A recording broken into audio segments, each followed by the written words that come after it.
wabarakatuh. Sebelumnya saya ucapkan terima kasih kepada kalian semua dan terutama Ibu Jadani yang sudah mengizinkan saya bimbingan dari IKA untuk mempresentasikan proyek KKP yang saya pilih, yaitu Agent Trainer.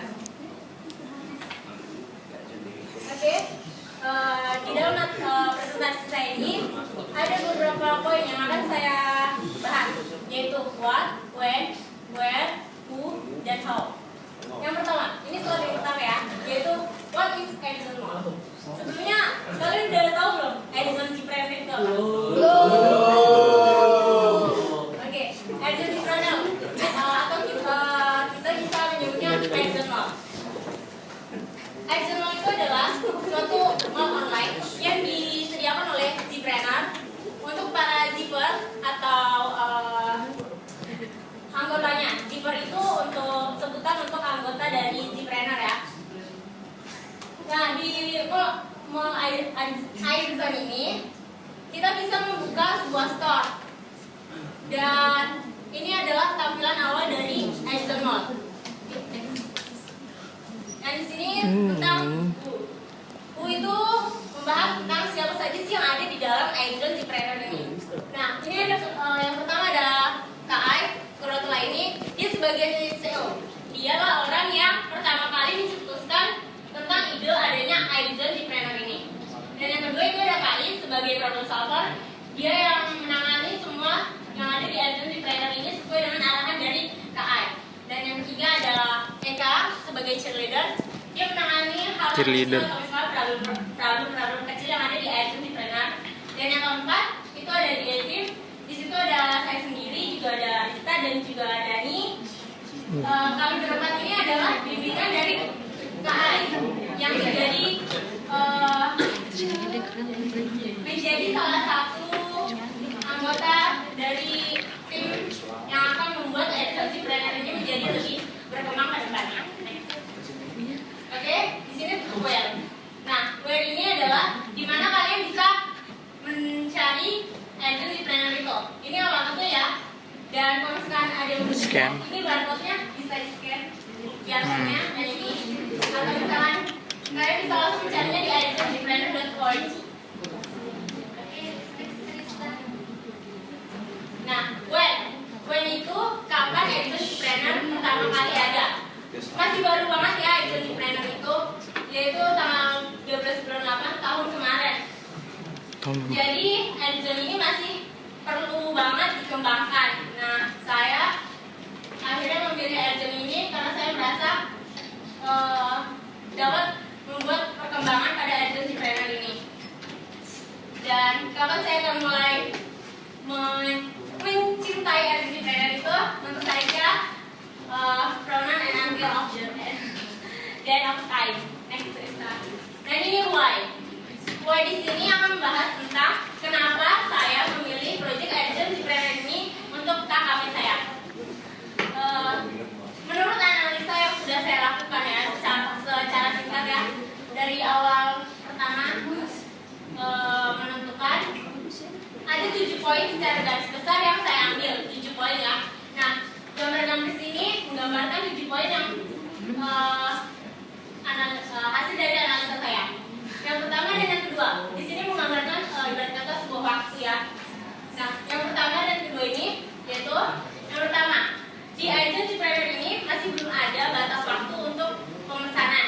Misalkan pemesanan, kalau menurut saya dalam sebuah mall online ini harus ada batas pemesanan, yaitu misalkan berapa lama kita dapat mengkip barang yang kita order sebelum kita melakukan pembayaran. Dan yang keduanya itu batas untuk transfer. Jadi kalau menurut saya harus ada batas customer melakukan pembayaran. Jika misalkan lewat otomatis dan Airzone itu membatalkan pemesanan yang sudah dilakukan. Nah, yang ketiga, gambar ini melambangkan sebuah pembayaran. Nah, di Airzone Cipreneur ini belum adanya form konfirmasi pembayaran, sehingga customer masih harus menghubungi admin, lalu admin menghubungi vendor bahwa customer tersebut sudah melakukan pembayaran.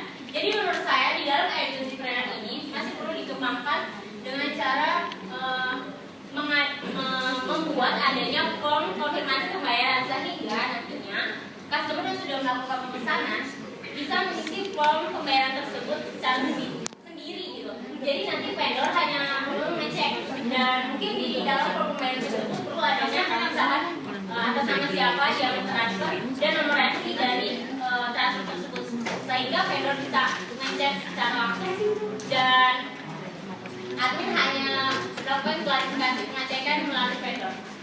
Dan yang keempat, ini hasil capture saya tentang button send yang ada di menu email. Kenapa begini? Karena button send yang sudah ada di dalam email di Android ini masih belum berfungsi, sehingga saat kita klik button send-nya, dia muncul seperti ini.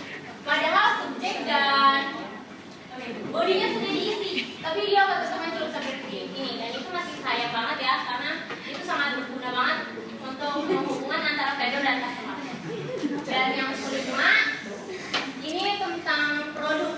Jadi misalkan vendor dia mau upload foto produk di agency ini, masih belum otomatis terpublish. Jadi masih perlu admin untuk memfilter foto-foto tersebut. Tujuannya sih kenapa nggak bisa otomatis terpublish, karena kita masih menghindari unsur sara ya. Jadi masih admin harus filter foto-fotonya, baru nanti admin yang publish, baru foto yang di-upload ya langsung terpublish. Dan yang keenam, ini semua pasti udah tahu ya ini apa. Nah, di agency ini belum adanya ekspedisi pengiriman. Jadi untuk ongkos kirim yang ada di sini harus dilakukan secara manual. Dan yang ketujuh itu tentang rating ya. Jadi di agency ini sudah ada button rating, tapi sayangnya button rating tersebut masih belum bisa digunakan. Jadi itu masih perlu pengembangan. Oke, itu slide saya mengenai why saya memilih agency ini. Next slide. Nah, ini how. How ini bagaimana cara kita misalkan untuk create account di agency planner. Tentu saja kita harus menggunakan Magic Key. Kalian semua pasti udah tahu dong ya Magic Key itu apa. Nah, Magic Key-nya itu tentu saja harus pakai info, dan cara-caranya itu gampang banget, bisa cari di Iron juga cara-cara untuk meng-create akun di agency planner. Kalau misalkan ada yang mau buka store kayak gitu atau lihat-lihat mallnya di agency planner. Oke, itulah presentasi saya mengenai proyek KKP yang saya pilih, yaitu agency planner. Kurang lebihnya saya mohon maaf. Wassalamualaikum warahmatullahi wabarakatuh.